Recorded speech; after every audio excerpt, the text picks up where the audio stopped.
Hello, কি অবস্থা সবার? আশা করি তোমরা সকলেই ভালো আছো। আজকে আমরা যে টপিকটা পড়ব সেটা ইংলিশ রিডিং স্কিলের খুবই গুরুত্বপূর্ণ একটা টপিক, স্ক্যান। আমাদের ইংলিশ রিডিং স্কিলে কবিতা থেকে কিছু প্রশ্ন থাকে, যেমন summary, central theme, figure of speech, author position, এই ধরনের কয়েকটা প্রশ্ন থাকে। তার মধ্যে অন্যতম গুরুত্বপূর্ণ একটা প্রশ্ন থাকে স্ক্যান দ্য পোয়েম।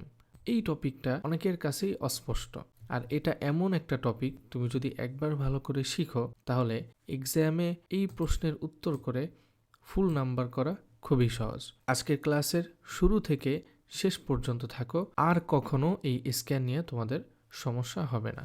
প্রথমেই আমরা একটু জেনে নেই যে স্ক্যান কাকে বলে। What is scan? স্ক্যান কি? Scanning a poem means checking its metre. কোনো কবিতাকে স্ক্যান করা মানে হচ্ছে তার মিটারকে পরীক্ষা করা। মিটার কি? Metre is the pattern of stress and unstress syllables in each line. Metre হচ্ছে প্রত্যেকটা লাইনে স্ট্রেস এবং আনস্ট্রেস যেই সিলেবালগুলো রয়েছে সেগুলোর একটা প্যাটার্ন। এটাও তোমার কাছে অস্পষ্ট মনে হচ্ছে যে স্ট্রেস, আনস্ট্রেস, সিলেবাল এগুলো আবার কি, আমরা একটু পরেই জানবো। By scanning we understand the rhythm of the poem. স্ক্যানিংয়ের মাধ্যমে আমরা কবিতার রিদম জানতে পারি, কবিতার ছন্দ জানতে পারি। This rhythm helps us feel the meaning and emotion of the poem more clearly. আর এই রিদমের কাজটা কি? এই রিদমটা আমাদেরকে কবিতার যেই অর্থ এবং এই কবিতার যেই অনুভব রয়েছে এটা আরও ভালোভাবে বুঝতে সাহায্য করে। তাহলে আমরা কি বুঝলাম? স্ক্যানিং মানে হচ্ছে মিটারকে বের করা, মিটারকে পরীক্ষা করা। আর মিটার জিনিসটা কি? মিটার হচ্ছে স্ট্রেস এবং আনস্ট্রেস সিলেবালের একটা প্যাটার্ন। তারপরে দেখো কি বলছে, যে কোনো কবিতা স্ক্যান করতে হলে আমাদের মোট 4টি ধাপ অনুসরণ করতে হয়। কবিতা মনে করো বড় হতে পারে, 18 লাইন, 20 লাইন, আবার কবিতা একটু ছোট হতে পারে, 8 লাইন, 10 লাইন, যেটাই থাকে এক্সামে। যদি কবিতা একটু বড় থাকে তাহলে হয়তো তোমাকে মেনশন করে দিবে যে প্রথম 8 লাইনের বা প্রথম 6 লাইনের স্ক্যান করো। আর যদি কবিতা ছোট হয় তাহলে পুরো কবিতাকে স্ক্যান করতে বলবে। যেভাবেই প্রশ্ন আসুক, যেই কবিতাই আসুক না কেন, আজকের ক্লাসের পরে তুমি যে কোনো কবিতা খুব সহজেই স্ক্যান করতে পারবে। তাহলে এখানে কোন কথাটা বলল? যে কোনো কবিতা স্ক্যান করতে হলে আমাদের মোট 4টি ধাপ অনুসরণ করতে হবে। সেই 4টি ধাপগুলো কি কি? 1 নম্বরে আইডেন্টিফাই দ্য সিলেবাল। সিলেবালকে আইডেন্টিফাই করতে হবে। 2 number mark the stressed and unstressed syllable. Stressed এবং আনস্ট্রেসড সিলেবালকে চিহ্নিত করা। Determine the foot, analyze the meter. Foot এবং মিটারকেও চিহ্নিত করা। এই 4টা ধাপ পার করেই যে কোনো একটা কবিতা স্ক্যান করতে হয়। এখন আমাদেরকে একদম প্রথমটা একটু বুঝতে হবে, আইডেন্টিফাই দ্য সিলেবাল। সিলেবাল কি? এই জিনিসগুলো আমাদের একটু বুঝতে হবে। দেখো, হোয়াট ইজ সিলেবাল? সিলেবাল কি? A syllable is a single unit of sound in a word. Syllable হচ্ছে একটা শব্দের সিঙ্গেল ইউনিট অফ সাউন্ড। মানে কি? মানে হচ্ছে একটি শব্দ উচ্চারণ করার সময় আমরা যেভাবে শব্দটিকে ছোট ছোট অংশে ভাগ করি সেই প্রতিটি অংশকে বলা হয় সিলেবাল। একটু উদাহরণ দিলে তোমরা একটু ভালো বুঝতে পারবা। দেখো, খ্যাট, এই শব্দটা তুমি যখন উচ্চারণ করবা তখন কি তোমার মুখ দুবার ভাঙতে হয়? ক্যাট একবারই কিন্তু হয়ে যাচ্ছে, সাউন্ডটা কিন্তু একবারই বের হচ্ছে। তাহলে এই ক্যাটে কয়টা সিলেবাল রয়েছে? একটা সিলেবাল। ক্যাট, একটা সিলেবাল। টেইবল, এখানে দেখো মুখটাকে কিন্তু দুবার ভাঙতে হচ্ছে।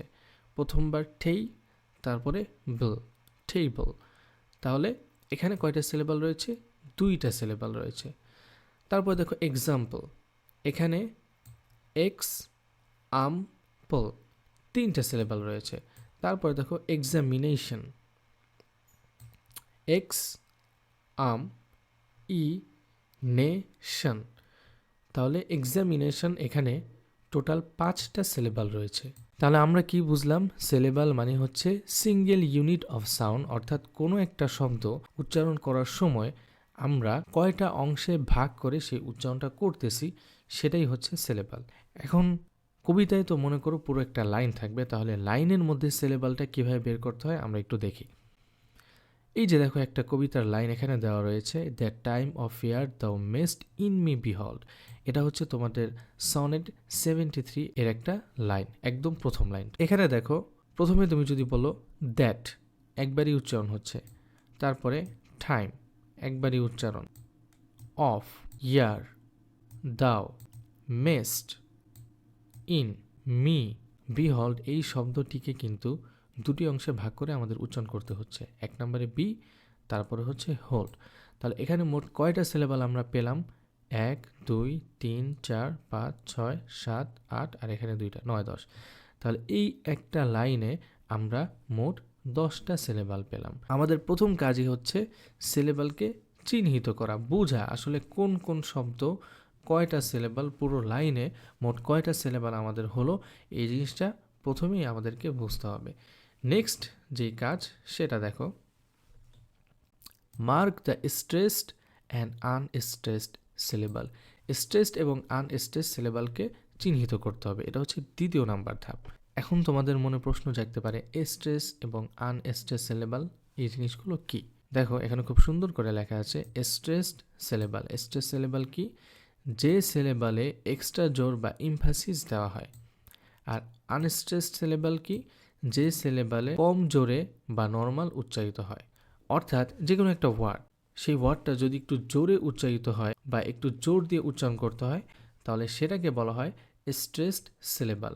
আর আনস্ট্রেসড সিলেবাল, যে শব্দটাকে একটু কম জোরে উচ্চারণ করতে হয়, একটু মৃদু সুরে উচ্চারণ করতে হয়, সেটাই হচ্ছে আনস্ট্রেসড সিলেবাল। আমরা যখন কথা বলি বা আমরা যখন গান গাই, কবিতা আবৃত্তি করি, তখন কিন্তু আমরা প্রত্যেকটা শব্দকে সমানভাবে উচ্চারণ করি না। কিছু কিছু শব্দ, কিছু কিছু লাইন যেগুলো আমরা অনেক জোরে বলি, আবার কিছু কিছু থাকে যেগুলো আমরা একটু আস্তে বলি বা একটু মৃদু সুরে বলি। এই যে একটা ভাগ, একটু জোরে বলা, একটু আস্তে বলা, এই জিনিসটাই হচ্ছে স্ট্রেসড এবং আনস্ট্রেসড। এগুলোকে তো মার্ক করতে হবে, চিহ্নিত করতে হবে। সো এগুলো চিহ্নিত কিভাবে তুমি করবা? দেখো, কবিতার লাইনের প্রতিটি স্ট্রেসড সিলেবাল ও আনস্ট্রেসড সিলেবালকে চিহ্নিত করতে হবে। একটা চিহ্ন দিয়ে তোমাদেরকে চিহ্নিত করতে হবে। স্ট্রেসড সিলেবালের চিহ্ন হচ্ছে এই যে এটা, শুধু একটা দাগ। তারপরে আনস্ট্রেসড সিলেবাল যেটা, তার চিহ্ন হচ্ছে এটা, অর্থাৎ চন্দ্রের মতো, চাঁদের মতো একটা চিহ্ন। আমাদের সিলেবাল আইডেন্টিফাই করার পরে সেকেন্ড কাজ হচ্ছে আমাদেরকে স্ট্রেসড এবং আনস্ট্রেসড সিলেবাল মার্ক করা। আমরা একটু উদাহরণ দিয়ে দেখি। এই যে দেখো, আমরা একটু আগে যে কবিতার লাইনটি দেখলাম, that time of year the mayst in me behold, এই লাইনে আমরা তো একটু আগেই জেনেছি যে কোনগুলো হচ্ছে সিলেবাল। তারপরে আমরা ভাববো, সিলেবাল তো আমরা বের করলাম, এখন কোন শব্দটা স্ট্রেস উচ্চারিত হচ্ছে, কোন শব্দটা আনস্ট্রেসড উচ্চারিত হচ্ছে। দেখো, দ্যাট, এই শব্দটা কিন্তু আনস্ট্রেসড, অর্থাৎ এই শব্দ উচ্চারণ করার জন্য বেশি কষ্ট করতে হচ্ছে না, বেশি জোর দিতে হচ্ছে না। টাইম, এটা উচ্চারণ করার জন্য কিন্তু একটা এক্সট্রা জোর দিতে হচ্ছে। তাহলে এটা হচ্ছে আনস্ট্রেসড সিলেবাল, আর এটা হচ্ছে স্ট্রেসড সিলেবাল। তাহলে আনস্ট্রেসের জন্য আমরা চন্দ্রের মতো একটা চিহ্ন দিলাম, আর স্ট্রেসের জন্য আমরা স্ট্রেসের ক্ষেত্রে যেই চিহ্ন ব্যবহার হয় সেটা ব্যবহার করলাম। এভাবে এই লাইনে যেই কয়টা সিলেবাল রয়েছে, প্রত্যেকটা সিলেবালের উপরে এভাবে আমাদের চিহ্নিত করে করে যেতে হবে। তাহলে অফ, এটাও আনস্ট্রেস, ইয়ার স্ট্রেসড, আনস্ট্রেসড স্ট্রেসড, দাও মিসড, ইন মি, তারপরে বি হোল্ড, এই হোলটা হচ্ছে স্ট্রেসড। তাহলে আমাদের সিলেবাস আইডেন্টিফাই করার পরে সেকেন্ড কাজ হচ্ছে এইভাবে স্ট্রেস এবং আনস্ট্রেস সিলেবালগুলোকে চিহ্ন দিয়ে যাওয়া, মার্ক করে যাওয়া। এখানে আমরা একটা শর্টকাট নিয়ম শিখে রাখতে পারি, সেটা হচ্ছে অনেক শব্দ তো থাকে 2টা সিলেবাল বিশিষ্ট, কিছু কিছু শব্দ থাকে 1 সিলেবাল, কিছু কিছু শব্দ থাকে 2 সিলেবাল, 3 সিলেবাল, 5 সিলেবাল, এরকম।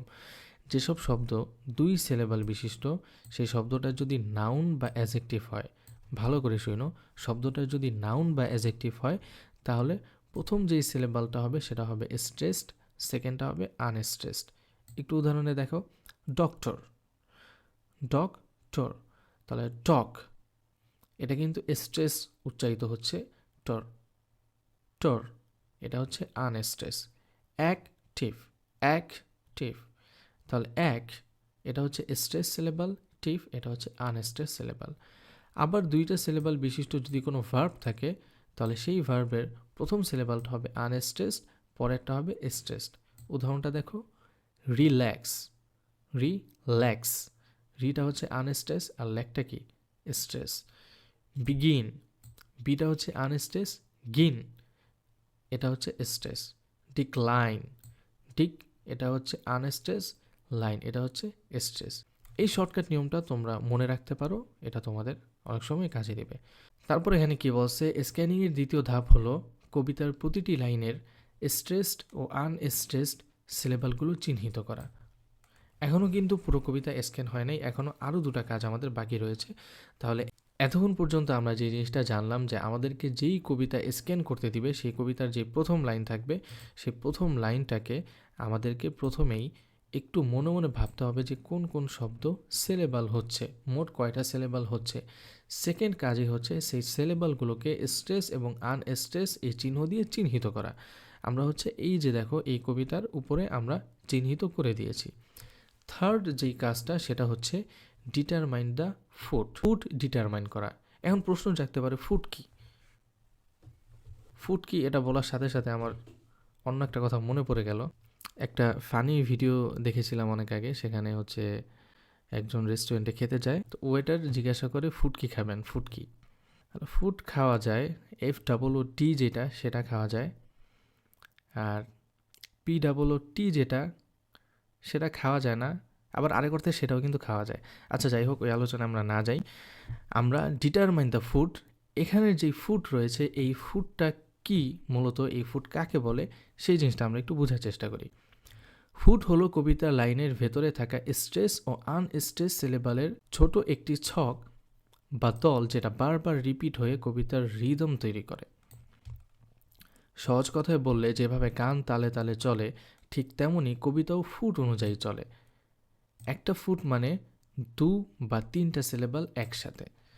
তাহলে কবিতার মধ্যে ফুট মানে কি, কবিতার মধ্যে ফুট মানে হচ্ছে স্ট্রেস ও আনস্ট্রেস সিলেবালের ছোট একটি ছক, যেটা বারবার রিপিট হয়ে একটা রিদম তৈরি করে, একটা ছন্দ তৈরি করে। আর একটা ফুট মানে কি, সেই একটা ফুটের মধ্যে 2 থেকে 3টা সিলেবাল থাকবে। এখন হয়তো তোমার মাথায় কিছু ঢুকবে না, কিন্তু আমরা যখন উদাহরণ দিয়ে দেখব তখন আসলে তোমার এই পুরো জিনিসটা একদম ক্লিয়ার হয়ে যাবে। আচ্ছা, এখন আমরা একটু জানি যে ইংলিশ লিটারেচারে প্রসিদ্ধ কি কি ফুট রয়েছে। আচ্ছা, আরেকটা কথা, একটা লাইনে কিন্তু একটা ফুট ব্যবহার হয় না, এরকম 2টা 3টা 4টা 5টা ফুট ব্যবহার হয়। তাহলে ফুট এটা হচ্ছে সিঙ্গুলার, আর এটার প্লুরাল ফর্ম হচ্ছে ফিট। এখানে দেখো কমন টাইপস অফ ফিট, এই ফিট মানেই কিন্তু ফুট। তাহলে ইংলিশ লিটারেচারে মোট প্রসিদ্ধ কয়টা ফুট রয়েছে সেটা আমরা একটু দেখি। দেখো, 1 নম্বরে আয়াম্ব বা আয়াম্বিক, আয়াম হচ্ছে নাউন আর আয়াম্বিক হচ্ছে অ্যাজেক্টিভ এই নামে। দ্বিতীয়টা হচ্ছে ট্রোকি বা ট্রোকেইক। 3 নাম্বারটা অ্যানাপেস্ট অ্যানাপেস্টিক। 4 নাম্বার ড্যাকটিল ড্যাকটিলিক। এই 4টা প্রসিদ্ধ ফুট আমরা পাবো। প্রথমেই দেখো আয়াম্বিক। আয়াম্বিক এই ফুটের প্যাটার্নটা কি, আনস্ট্রেসড স্ট্রেসড। তার মানে প্রথমে থাকবে আনস্ট্রেসড সিলেবাল, সেকেন্ডে থাকবে স্ট্রেসড সিলেবাল, এইভাবে জিনিসটা বারবার রিপিট হবে। উপরেই দেখো, উপরেই বলছে যে স্ট্রেস ও আনস্ট্রেস সিলেবালের ছোট একটি ছক বা দল, যেটা বারবার রিপিট হয় কবিতার রিদম তৈরি করবে। এটা কিন্তু একবার হবে না। এই যে আয়াম্বিক, প্রথমে আনস্ট্রেস সিলেবাল তারপরে স্ট্রেস সিলেবাল, এটা কিন্তু একটা লাইনে একবার হবে না, এটা বারবার হবে। এখন কয়বার হবে সেটা আমরা একটু পরে জানবো, তবে এখন এতটুকু জেনে রাখো যে একটা লাইনে বারবার হবে। বারবার হবে মানে কি, এই যে আমরা একটু আগে যে লাইনটা পড়লাম, এই যে দেখো এই লাইনটা আমরা যখন পড়লাম তখন আমরা প্রথম ওয়ার্ডটা কি পেয়েছি, আনস্ট্রেস, তারপর একটা স্ট্রেস, তারপর আবার কি পেলাম, আনস্ট্রেস, তারপর আবার স্ট্রেস, আবার আনস্ট্রেস, তারপর আবার স্ট্রেস। তো এইভাবে আনস্ট্রেস স্ট্রেস, এইভাবে জিনিসটা বারবার রিপিট হচ্ছে না, প্রত্যেক 2টা পরে একবার রিপিট হচ্ছে না। এই যে এই ফুটটা বারবার যে রিপিট হয়ে একটা রিদম তৈরি করছে, এটাই হচ্ছে ফুট। তাহলে আয়ামটা আমরা বুঝলাম। দ্বিতীয়টা দেখো ট্রোকি বা ট্রোকেইক। এখানে কি হবে, এখানে হচ্ছে আয়ামের উল্টা। উল্টা হলে কি হবে, প্রথমে হবে স্ট্রেসড, তারপরেরটাই হবে আনস্ট্রেসড। তারপরে রয়েছে অ্যানাপেস্টিক। এখানে কি হবে, এখানে দেখো 3টা সিলেবাল বিশিষ্ট, প্রথমে আনস্ট্রেস, তারপরে আনস্ট্রেস, তারপরে স্ট্রেস। তার মানে আমরা যে লাইনটা পাবো কবিতার একদম প্রথমে পাবো আনস্ট্রেস সিলেবাল, তারপরে পাবো আনস্ট্রেস, আবার পাবো স্ট্রেস। এরপরে আবার এই জিনিসটা রিপিট হবে, আবার পাবো আনস্ট্রেস, আবার আনস্ট্রেস, তারপর আবার স্ট্রেস, তারপরে আবার হবে। এরকম 2 থেকে 3 বার হবে। কয়বার হবে সেটা আমরা মিটারে যেয়ে দেখব। তারপরে ড্যাকটিলিক, এটা হচ্ছে অ্যানাপেস্টিকের ঠিক উল্টা। প্রথমটা হবে স্ট্রেস, তারপরে দুইটা হবে কি আনস্ট্রেস। আবার এই জিনিসটা একটু দেখো, আয়াম্বিক প্রথমে হবে আনস্ট্রেস, পরেরটা হবে স্ট্রেস। ট্রোকেইক এটা আয়ামের উল্টা, তাহলে প্রথমে হবে স্ট্রেস, পরেরটা হবে আনস্ট্রেস। অ্যানাপেস্টিক প্রথম দুইটা হবে আনস্ট্রেসড, পরেরটা হবে স্ট্রেসড। ড্যাকটিলিক এটা আবার অ্যানাপেস্টিকের বিপরীত, তার মানে প্রথমটা হবে স্ট্রেসড, পরের দুইটা হবে আনস্ট্রেসড। এখানে দেখো এই জিনিসটা আমরা যদি একটু খেয়াল করি, এই লাইনটা, এই কবিতার এই লাইনটা, the time of year the mayst in me behold, এখানে প্রথমে হয়েছে আনস্ট্রেস, তারপরে হয়েছে স্ট্রেস, আবার আনস্ট্রেস, আবার স্ট্রেস। এইভাবে জিনিসটা কয়েকবার রিপিট হয়ে হয়ে একটা রিদম তৈরি করেছে। তাহলে এই লাইনে আমরা যদি বলি কোন ফিডটা ব্যবহার হয়েছে, কোন ফুডটা ব্যবহার হয়েছে, তাহলে খুব সহজেই বলতে পারি আমরা এখানে আয়াম বা আয়াম্বিক এটা ব্যবহার হয়েছে, কারণ এই যে এই প্যাটার্নটাই কিন্তু বারবার রিপিট হয়েছে। সো তোমাদের এক্সামে যেই লাইনটা আসবে তোমরা এখান থেকে দেখবা, একটু মিলানোর ট্রাই করবা যে আসলে কোন ফুডের মধ্যে পড়তেছে। এইটা হচ্ছে আমাদের থার্ড কাজ। আমরা একদম লাস্ট স্টেপে চলে এসেছি। আমাদের একদম লাস্ট কাজ কি, সেটা হচ্ছে অ্যানালাইজ দ্য মিটার। মিটারকে অ্যানালাইজ করতে হবে। মিটার কি? মিটার হলো কবিতার লাইনে ফুড এর প্যাটার্ন বা রিদম, অর্থাৎ কতগুলো ফুড আছে এবং কোন ধরনের ফুড রিপিট হয়েছে, এর সম্পূর্ণ রিদমই হলো মিটার। আচ্ছা, তাহলে মিটার মানে কি হলো? ফুড এর প্যাটার্ন, কতগুলো ফুড আছে এবং কোন ধরনের ফুড রিপিট হয়েছে, এই যে যেই ফুডগুলো ব্যবহার হয় এই ফুডগুলোর একটা নির্দিষ্ট প্যাটার্ন, সেটা হচ্ছে মিটার। তার মানে কয়টা আয়াম হবে একটা লাইনে, কয়টা ট্রোকেইক হবে, এই জিনিসটা যে মেপে দিচ্ছে, এই জিনিসটা যে মেপে দিচ্ছে সেটাই হচ্ছে মিটার।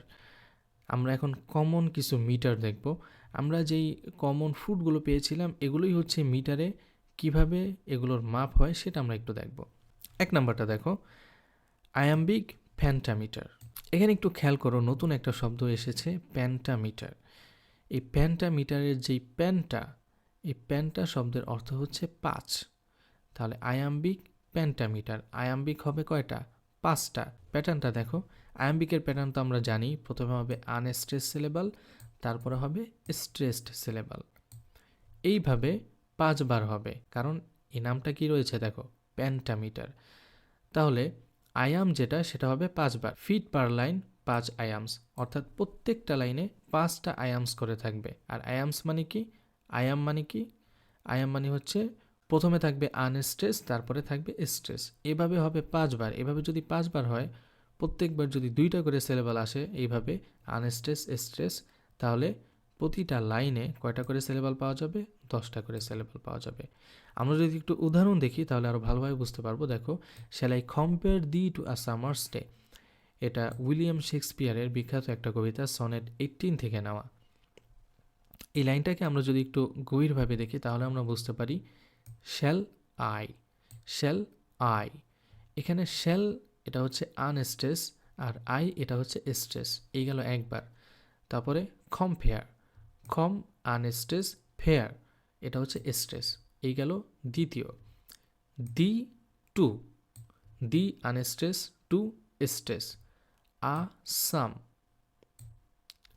মার্স ডে, তাহলে আ আনস্ট্রেস, সাম কি?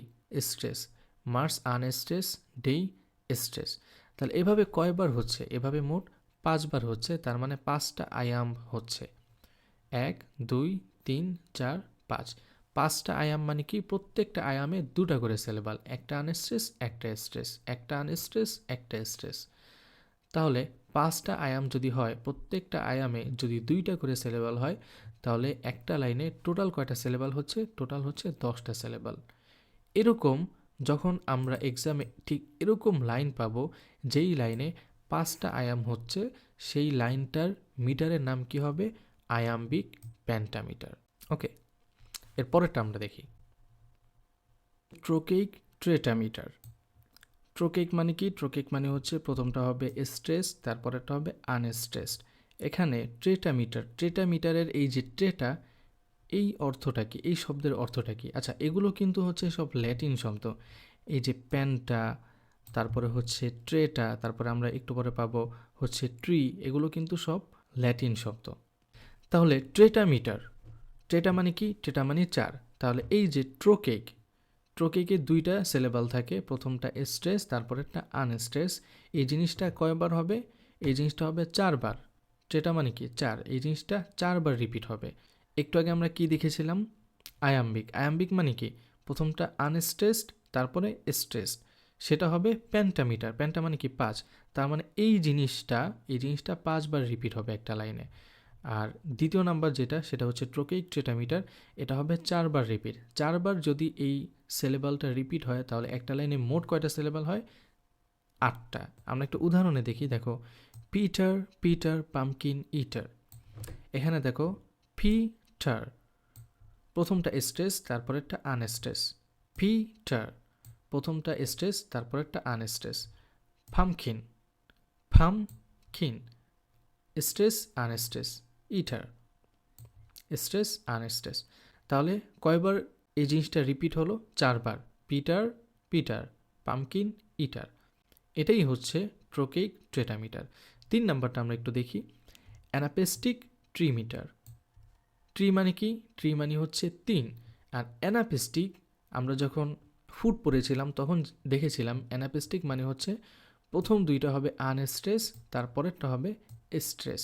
তার মানে অ্যানাপেস্টিকে প্রথম 2টা আনস্ট্রেস, তারপরে স্ট্রেস। এই জিনিসটা যখন ট্রি হবে, 3 বার রিপিট হবে, তখনই সেটা হবে অ্যানাপেস্টিক ট্রিমিটার। আর এইটা যদি 3 বার রিপিট হয়, তার মানে একবারে আছে 3টা সিলেবাল, 3 বারে রিপিট হলে 3 3 9। তাহলে একটা লাইনে মোট কয়টা সিলেবাল আমরা দেখতে পাবো? আমরা তখন একটা লাইনে মোট 9টা সিলেবাল দেখতে পাবো। এখানে দেখো একটা উদাহরণ দেওয়া আছে, and the sound of a voice that is still. এটাকে তুমি যদি একটু ভালোভাবে ভাবো, তাহলে তুমি দেখবা এখানে মোট 3টা অ্যানাপেস্টিক হয়েছে। তার মানে এই পুরো লাইনে মোট 9টা সিলেবাল রয়েছে। And the sound of a voice that is still. এইভাবে 4 নাম্বারটা হচ্ছে ড্যাকটিলিক হেক্সামিটার। এখানে দেখো হেক্সা, তোমাদের মধ্যে যারা বিশ্ববিখ্যাত দল ব্রাজিলের সাপোর্ট করো, তারা এই শব্দটার সাথে অনেক বেশি পরিচিত হবা। হেক্সা, হেক্সা মানে কি? হেক্সা মানে হচ্ছে 6। আমার মতো যারা সম্ভ্রান্ত পরিবার থেকে বিলং করো, অবশ্যই তারা ব্রাজিল সাপোর্ট করো, আমি বিশ্বাস করি। কারণ আমাদের ইতিহাস ঐতিহ্য খুবই সুন্দর। আমরা এ পর্যন্ত 5টা ওয়ার্ল্ড কাপ জিতেছি। 6 নম্বরটা আমরা গতবার জিততেই যাচ্ছিলাম, কিন্তু কোনো একটা কারণে সেটা হয় নাই। ব্রাজিলের কথা মনে পড়ায় আমার একটা জিনিস মনে পড়লো, সেটা হচ্ছে আমি ছোটোবেলা থেকে ফুটবল খুব ভালো খেলি। তো আমাদের এলাকায় আর্জেন্টিনার সাপোর্ট হচ্ছে অনেক বেশি। তা আর্জেন্টিনার সাপোর্ট বেশি হওয়াতে আমি কিন্তু আগে আর্জেন্টিনার ফ্যানই ছিলাম। এখন দেখতেছি আমাদের এলাকায় যখন এইভাবে দল ভাগ করে খেলে, সেটা হচ্ছে এক পাশে ব্রাজিলের সাপোর্টার আর এক পাশে আর্জেন্টিনার সাপোর্টাররা, তখন দেখা যায় কি আর্জেন্টিনার সাপোর্টাররা তো অনেক বেশি হয়, সেখান থেকে বেছে বেছে প্লেয়ার সিলেক্ট করে। সো ওদের হাতে অপশনটা বেশি থাকে। তো এই অপশন বেশি থাকার কারণে কী হয়, মাঝে মাঝে আমি বাদ পড়ে যাই, কারণ আমার থেকেও তো ভালো প্লেয়ার আছে। তখন ভাবলাম যা, আর্জেন্টিনা করে তো লাভ নাই, আমার এখন ব্রাজিলের সাপোর্ট করতে হবে যদি মাঠে আমি টিকে থাকতে চাই। তখন আমি ব্রাজিলে যোগ দিলাম। তারপর থেকে তো একটা ম্যাচও আমাকে বাদ দিতে পারে নাই, কারণ ব্রাজিলের সাপোর্টারই ছিল কম, সো আমি প্রতিদিন খেলতে পারতাম। সো এইভাবেই হচ্ছে আর্জেন্টিনা থেকে ব্রাজিলে আমার পরিবর্তন। সো এই হেক্সা ওয়ার্ডটা দেখে আমার এই জিনিসটা মনে পড়লো। তাহলে দেখো হেক্সা মানে কি? হেক্সা মানে হচ্ছে 6। আর ড্যাকটিলিক যেই ফুডটা আমরা পড়েছিলাম, সেখানে কি দেখেছিলাম? প্রথমটা হবে স্ট্রেসড, তারপরে 2টা হবে আনস্ট্রেসড। এইভাবে যখন হেক্সা হবে, এই প্যাটার্নটা যখন 6 বার হবে একটা লাইনের মধ্যে, তখন সেটা হবে ড্যাকটিলিক হেক্সামিটার। কারণ হেক্সা মানে কি? 6। তাহলে 3 6 কত? 18। তাহলে একটা লাইনে মোট সিলেবাল আমরা কয়টা পাবো? 18টা সিলেবাল পাবো। একটা উদাহরণ দেখো, beautiful angels were flying above in the sky. এখানে তোমরা যদি একটু ভালো করে খেয়াল করো, বিউ টি ফুল, এখানে 3টা সিলেবাল। তারপরে অ্যাঞ্জেলস ওয়ার, এখানেও 3টা সিলেবাল। ফ্লাইং, এখানেও 3টা সিলেবাল। বোভ ইন দ্য 3টা সিলেবাল, স্কাই অ্যান্ড দ্য এখানেও 3টা সিলেবাল, সান ওয়াজ ব্রাইট এখানেও 3টা সিলেবাল। এইভাবে মোট 6টা প্যাটার্ন হবে। 6টা প্যাটার্ন অর্থাৎ এই প্যাটার্নটা 6 বার রিপিট হয়ে ড্যাকটিলিক হেক্সামিটারে পরিণত হবে। তাহলে 4টা যেই ধাপ ছিল আমাদের, যে একটা কবিতা স্ক্যান করার জন্য যে 4টা ধাপ আমরা একটু আগে দেখেছিলাম, যে 4টা ধাপ অনুসরণ করলেই, 4টা ধাপ পার করলেই আমরা যে কোনো কবিতা স্ক্যান করতে পারবো, সেইগুলো কিন্তু আমরা ইতোমধ্যে পড়ে শেষ করেছি। প্রথমটা হচ্ছে আইডেন্টিফাই দ্য সিলেবাল, তারপরে mark the stressed and unstressed syllable, তারপরে determine the foot, analyze the meter. আমরা এই পুরো জিনিসটা একটু রিভাইজ করি, তাহলে আমাদের বুঝতে আরও সুবিধা হবে। এখানে দেখো, পরীক্ষায় মনে করো যে কোনো একটা কবিতা থাকলো, যে কোনো কবিতা, তার যে প্রথম লাইন, সেই প্রথম লাইন নিয়ে আমরা ফার্স্টে একটু চিন্তা করব। এই যে দেখো এখানে প্রথম যে লাইনটা দেওয়া, সেই লাইন নিয়ে আমি প্রথমে ভাববো যে এই পুরো লাইনে আসলে কয়টা সিলেবাল আছে। আমরা শুরু থেকে একটু একটু চিন্তা করি। এভাবে চিন্তা করে করে যখন দেখব যে প্রথমটা তো আনস্ট্রেস হচ্ছে, পরেরটা স্ট্রেস হচ্ছে, আবার আনস্ট্রেস, আবার স্ট্রেস, তো এইভাবে একটা লাইনে মোট কয়টা সিলেবাল আমরা পেলাম? 10টা সিলেবাল। এগুলো কিন্তু খাতায় লিখবা না। খাতায় কিভাবে লিখতে হবে সেটা একটু পরে আমি দেখিয়ে দিচ্ছি। এটা তোমার চিন্তা। যখন একটা লাইনে কয়টা সিলেবাল, এই জিনিসটা তুমি ফার্স্টে ভাগ করে ফেললা, তারপরের কাজ হচ্ছে সেই সিলেবালগুলোকে চিহ্নিত করা, কোনটা আনস্ট্রেস, কোনটা স্ট্রেস। আনস্ট্রেসের জন্য এই চন্দ্রের মতো একটা চিহ্ন, আর স্ট্রেসের মতো এইভাবে বাঁকা একটা চিহ্ন। প্রত্যেকটা সিলেবালের উপরে এইভাবে চিহ্ন দিয়ে যাবা। এটা হচ্ছে সেকেন্ড কাজ। থার্ড যেই কাজ, সেটা হচ্ছে ফুটে ভাগ করা, অর্থাৎ কোন প্যাটার্নটা এখানে হচ্ছে। এই লাইনটায় দেখো, প্রথমে আনস্ট্রেস, পরে স্ট্রেস, তারপরে আবার আনস্ট্রেস, তারপরে আবার স্ট্রেস, এইভাবে দুইটা দুইটা করে হচ্ছে। আবার কিছু কিছু লাইন এক্সামে তুমি এমন দেখতে পারবা যে 3টা করে হচ্ছে, প্রথমটা স্ট্রেস, পরে 2টা আনস্ট্রেস, আবার প্রথমটা আনস্ট্রেস, পরে 2টা স্ট্রেস। তখন তুমি সেগুলোকে এইভাবে ভাগ করে নিবা। এই যে দেখো আমি এখানে যে ভাগ করেছি, 2টা, তারপরে 2টা সিলেবাল, তারপর একটা ভাগ, আবার 2টা সিলেবাল, তারপর একটা ভাগ, আবার 2টা সিলেবাল, তারপর একটা ভাগ, আবার 2টা, তারপর একটা ভাগ। এইভাবে ফুডগুলো তুমি ভাগ করে নিবা। একদম লাস্টে যেই কাজ, সেটা হচ্ছে এই 3টা জিনিসের সংমিশ্রণ এখন তুমি লাস্ট লাইনে ঘটাবা। সেটা কি? সেটা হচ্ছে ফুডগুলোকে তো তুমি এইভাবে ভাগ করলা, তারপরে স্ট্রেস এবং আনস্ট্রেস সিলেবালের যে চিহ্নগুলো, সেগুলো তুমি উপরে দিবা। তারপরে তুমি দেখবা যে মোট কয়টা ফুড এখানে হয়েছে। এখানে প্রথমটা হয়েছে আনস্ট্রেস, তারপরে স্ট্রেস, এই প্যাটার্নটাই বারবার রিপিট হয়েছে, তাহলে এটা হবে আয়াম্বিক। আর এইটা কয়বার রিপিট হয়েছে? 5বার রিপিট হয়েছে, তার মানে এটা হবে পেন্টামিটার, কারণ পেন্টা মানে কি? 5। এইভাবে প্রত্যেকটা লাইন তোমার অ্যানালাইসিস করে করে লিখতে হবে। ভাবতে পারো প্রত্যেকটা লাইন অ্যানালাইসিস করব, অনেক কষ্ট। আসলে বেশি কষ্ট না। তুমি যখন প্রথম লাইনটা অ্যানালাইসিস করতে পারবা খুব ভালো করে, বাকি লাইন তো সেই এক প্যাটার্নই হবে। এতটুকু তো আমরা ক্লিয়ার এখন যে একটা লাইন কিভাবে আমরা স্ক্যান করব। এখন আসো এক্সামে তোমরা কিভাবে লিখবা সেই জিনিসটা একটু দেখিয়ে দিই। প্রথমেই তোমাদেরকে এই কথাটা প্রত্যেকটা স্ক্যানের জন্য লিখতে হবে। সেটা কি? দেখো, scanning a poem means checking its meter. Meter is the pattern of stressed and unstressed syllables in each line. আগের কথাই, by scanning we understand the rhythm of the poem.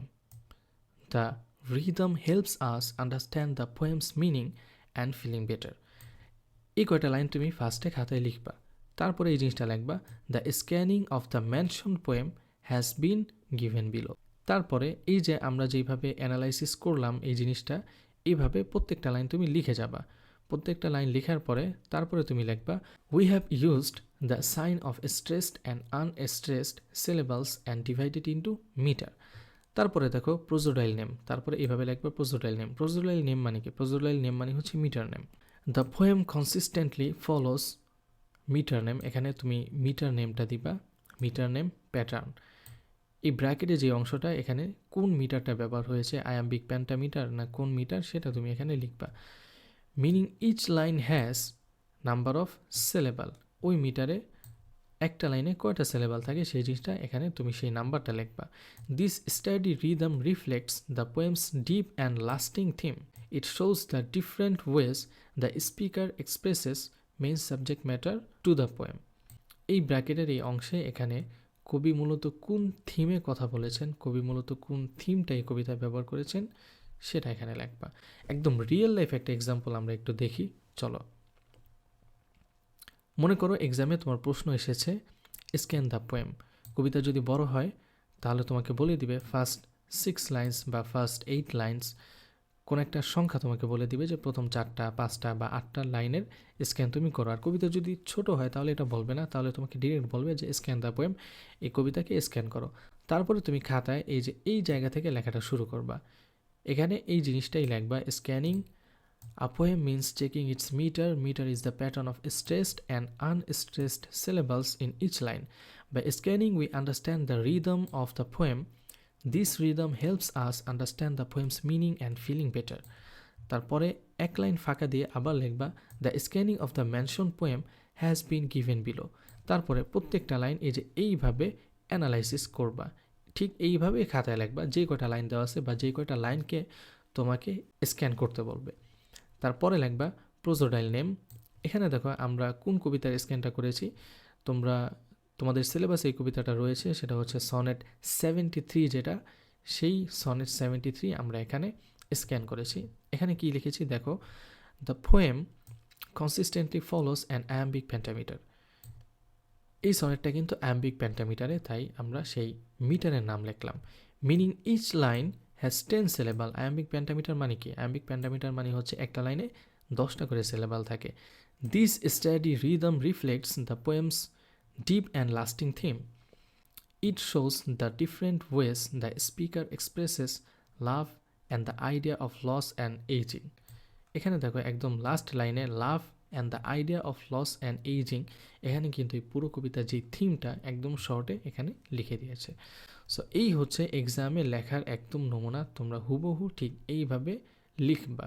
যখনই পরীক্ষায় কোনো কবিতা স্ক্যান করতে বলবে তখন প্রথম লাইনটাকে তুমি একটু ভালোভাবে অ্যানালাইসিস করবা, কোথায় স্ট্রেস হচ্ছে, কোথায় আনস্ট্রেস হচ্ছে, কোন প্যাটার্নটা ফলো করতেছে, প্রথমে স্ট্রেস তারপরে আনস্ট্রেস আবার আনস্ট্রেস এইভাবে হচ্ছে, নাকি প্রথম 2টা স্ট্রেস তারপরে একটা আনস্ট্রেস আবার 2টা স্ট্রেস আবার পরেরটা আনস্ট্রেস, এইভাবে একটা প্যাটার্ন ফলো করতেছে।